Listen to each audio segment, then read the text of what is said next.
أعوذ بالله من الشيطان الرجيم بسم الله الرحمن الرحيم يا أيها الناس اتقوا ربكم الذي خلقكم من نفس واحدة وخلق منها زوجها وبث منهما رجالا كثيرا ونساء واتقوا الله الذي تساءلون به والأرحام إن الله كان عليكم رقيبا یا ایہا الناس، اے لوگو، اتقوا ربکم، ڈرو تم اپنے رب سے، الذی خلقکم من نفس واحدہ، جس رب نے تمہیں ایک ہی جان سے پیدا کیا ہے، وخلق منہا زوجہا، اور پیدا کیا اس سے اس کا جوڑا، وبث منہما رجالا کثیرا ونساء، اور پھیلا دیے ان دونوں سے بہت سارے مرد اور بہت ساری عورتیں،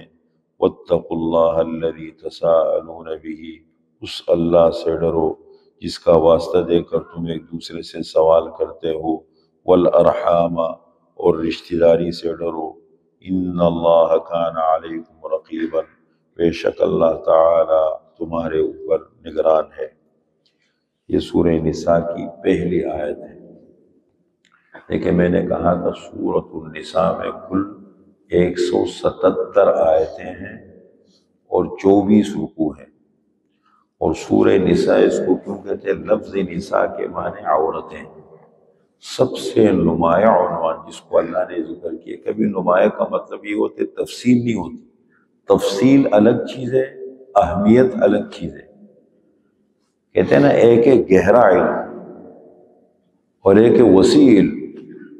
وسیع علم وہ ہے جس کے پاس معلومات زیادہ ہو، گہرا علم وہ ہے جو بات کی تہ تک پہنچے، بات کی حقیقت کو سمجھ لے۔ بعض معاملہ فہم لوگ ہوتے ہیں نا، معاملے میں بیٹھتے ہیں، وہ ادھر ادھر کی باتیں نہیں کرتے، تفصیلات میں الجھاتے نہیں ہیں، وہ کہتے ہیں مسئلے کی اصل کہانی کیا ہے، اس مسئلے کی اصل حقیقت کیا ہے۔ تو اسی طریقے سے سورہ نساء میں اللہ فرماتے ہیں کہ سورہ نساء عورتوں کے احکام میں اہمیت بہت زیادہ دی گئی ہے۔ ایک خاتون آپ صلی اللہ علیہ وسلم کی خدمت میں آتی ہے مدینہ منورہ میں، تو چھوٹے چھوٹے بچے ہاتھ میں، بہت چھوٹے چھوٹے بچے ہیں ساتھ ہیں، کہنے لگے اللہ کے رسول، ان کے والد کا انتقال ہو چکا ہے، چچاؤں نے مال پہ قبضہ کر لیا ہے، ان کو محروم کر دیا ہے، ان بچوں کا کیا قصور ہے، ان کو کوئی حصہ ملنا چاہیے یا نہیں؟ تو اللہ نے قرآن کی آیتیں نازل فرمائی، فَلِلرِّجَالِ نَصِيبٌ مِّمَّا تَرَكَ الْوَالِدَانِ وَالْأَقْرَبُونَ وَلِلنِّسَاءِ نَصِيبٌ مِّمَّا تَرَكَ الْوَالِدَانِ وَالْأَقْرَبُونَ مِمَّا قَلَّ مِنْهُ أَوْ كَثُرَ نَصِيبًا مَّفْرُوضًا۔ جس طرح مردوں کو حصہ ملتا ہے، ایسے خواتین کا بھی وراثت میں حصہ ہے۔ پھر بڑی تفصیل سے اللہ نے اس صورت کے اندر ایک ایک بندے کا حصہ بتا دیا۔ مرنے کے بعد جو وارث بنتا ہے، جن کا حصہ ہے، سب کا ذکر، ان کو کہتے ہیں اصحاب الفرائض، ان کے حصے اللہ نے مقرر کیے، وہ سب اللہ تعالیٰ نے ذکر کر دیے۔ تو بہت زیادہ اہمیت دی گئی ہے، خصوصاً ان کے ہاں اصول جہالت کا معاشرہ تو جہالت کا ہوتا ہے نا، کہتے جس کی لاٹھی اس کی بھینس، جس کا پلہ باری سب کچھ اس کا ہے۔ ہمارے پاکستان میں دیکھیں، جس کا پلہ باری ہے، اداروں کے پلے باری ہے، تو سیاسی چمچگیری کرتے رہتے، اپنی حکومت بناتے رہتے، جو زیادہ چہیتا بن جائے تو ان کو حکومت مل جاتی ہے۔ لیکن حقیقت میں وہ کہتے ہیں نا غیر، ہم حقیقت میں ہم نہیں جانتے کہ اللہ کے عذاب میں ہم مسلط ہیں، عوام پر، ہم سب پر اللہ تعالیٰ کا عذاب ہے، ہم حقیقت کو سمجھنے کی کوشش ہی نہیں کرتے۔ تو یہ سب چیزیں دیکھو اللہ تعالیٰ ان چیزوں میں سورت اہمیت کو اللہ تعالیٰ بیان فرما رہے ہیں، مسئلے کی حقیقت تو یہ ہے۔ اللہ تعالیٰ نے عورتوں کو بہت زیادہ اہمیت۔ اب انہوں نے جہالت کے کیا اصول بنا رکھے تھے؟ جب آپ صلی اللہ علیہ وسلم کو نبوت ملی، آپ تشریف لائے، اصول ہے جو میدان جنگ میں حصہ نہیں لے سکتا اس کو وراثت میں حصہ نہیں لے گا۔ اپنا خود ساختہ قوانین بنا دیے، جیسے برطانیہ کا اپنا قانون ہے، دنیا کے اپنے قوانین ہیں۔ کہتے جو میدان جنگ میں حصہ نہیں لے، تو عورت لڑنے کے لیے تھوڑی یاد بھائی، عورت کو اللہ نے بنایا، اس کی اپنی ذمہ داریاں ہیں، بچہ ہوتا ہے، تم بڑے ہو، تمہارا وقت ہے، تم لڑو۔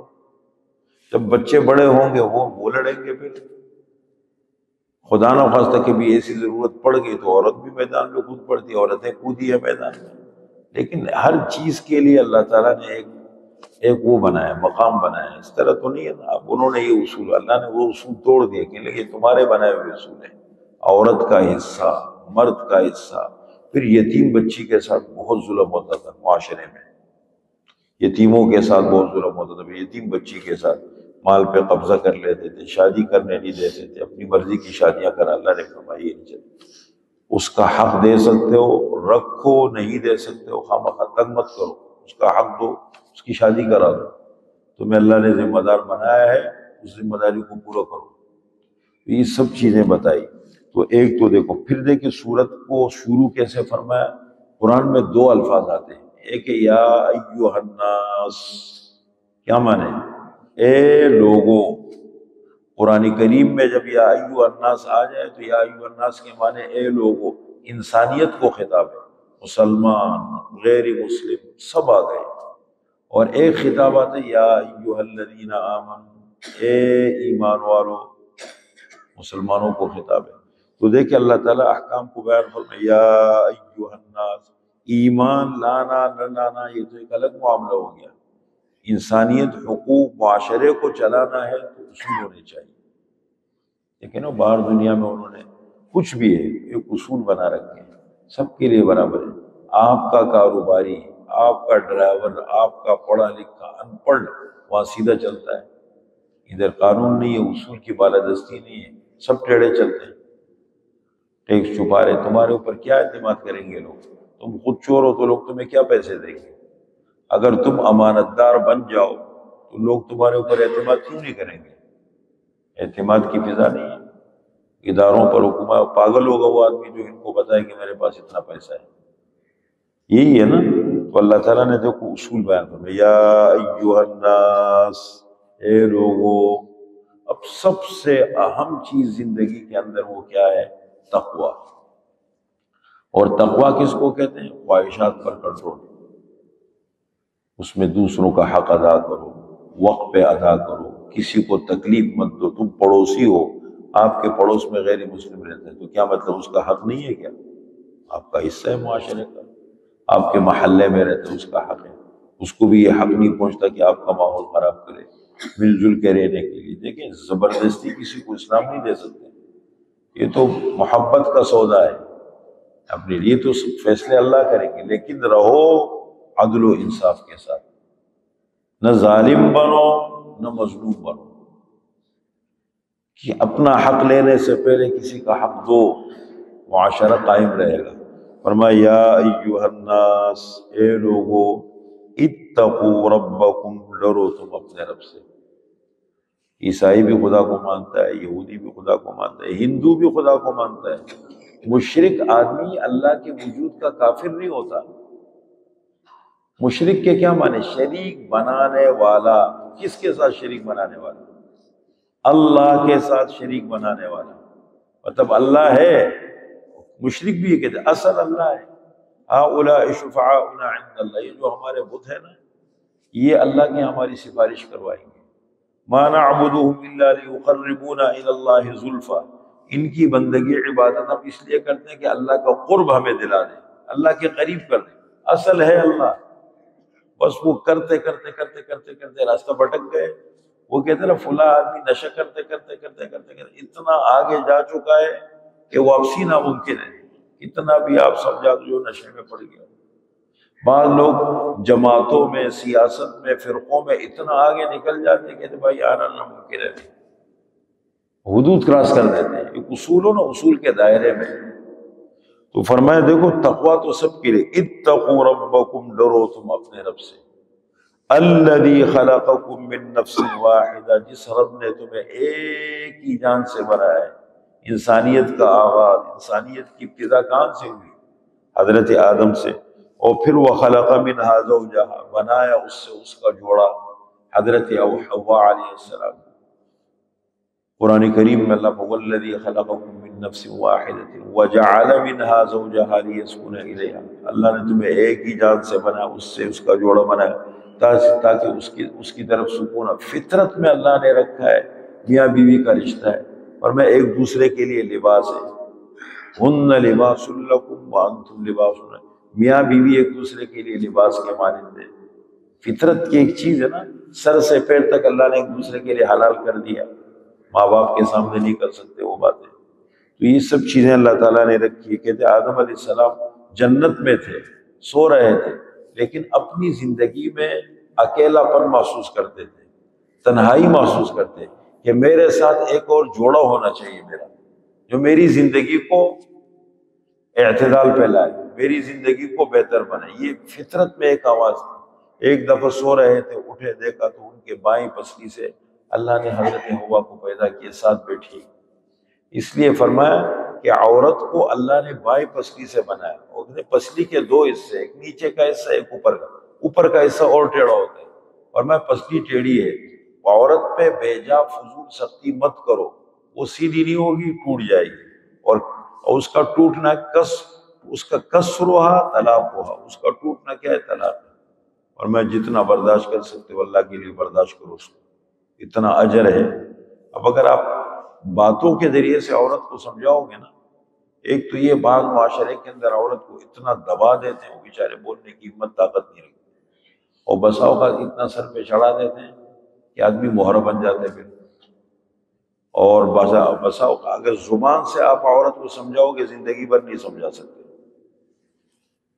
اور ہاں ہاں کرتے رہو، جو صحیح ہے وہ کرو، جو غلط ہے وہ، تب جا کے معاشرہ چلے گا۔ بسا اوقات ہوتے ہیں نا، ایک آدمی عورت کو بٹھا کے سمجھاتے ہیں، پھر ذہن بنا کے بیچارہ 10 گھنٹے کا منصوبہ بنا کے پھر آتے ہو، کہتے وہ 2 منٹ میں وہ مشین کی زبان تو بند ہوتی نہیں ہے۔ تو یہ چیزیں ہیں، کچھ چیزوں کو سمجھنے کی ضرورت پڑتی ہے۔ اور میں وَخَلَقَ مِنْهَا زَوْجَهَا، بنایا اس سے اس کا جوڑا، وَبَثَّ مِنْهُمَا رِجَالًا كَثِيرًا وَنِسَاءً، اور پھیلا دیے ان دونوں سے بہت سارے مرد، بہت ساری عورتیں۔ وہ کہاں سے آغاز ہوا، ابتدا ہوئی، اور پھر چلتے چلتے چلتے دیکھو آبادی کہاں سے کہاں تک پہنچ گئی۔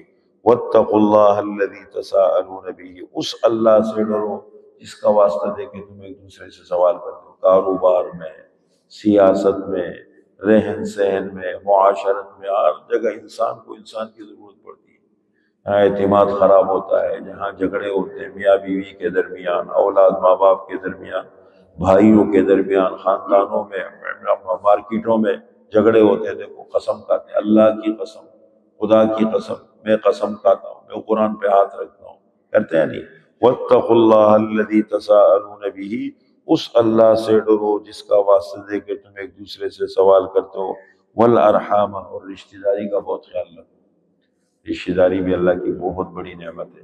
حدود کے اندر رہے، حدود کے اندر، کبھی مزاج نہیں ملتے نا، ایک دوسرے پہ گھسنے کی کوشش نہ کرے، لیکن وہ حدود یہ سلام دعا کی حد تک رہے تو کم از کم یہ آدمی گناہ گار نہ ہو، ایک جائز ہے۔ بسا اوقات اتنا گھس جاتے ہیں، جب مزاج نہیں ملتے رشتے مت کراؤ۔ بھائیوں میں، بچوں میں، خاندان میں مزاج نہیں ملتے، بچوں کا مستقبل مت خراب کرو، لیکن یہ ہے کہ تعلق رکھو، تعلق مت توڑو تاکہ اللہ ناراض نہ ہو۔ والارحام، رشتہ داری کا خیال رکھو۔ ان اللہ کان علیکم رقیبا، بے شک اللہ تعالیٰ تمہارے اوپر نگران ہے۔ تمہاری انفرادی زندگی ہے، اجتماعی زندگی ہے، معاشرت ہے، اخلاق ہے، کوئی بھی مسئلہ ہے، ان اللہ کان علیکم رقیبا، یہ ذہن میں رکھو کہ جو کچھ تم کر رہے ہو دنیا کے اندر اللہ تعالیٰ تمہارے اوپر نگران ہے، اللہ دیکھ رہا ہے۔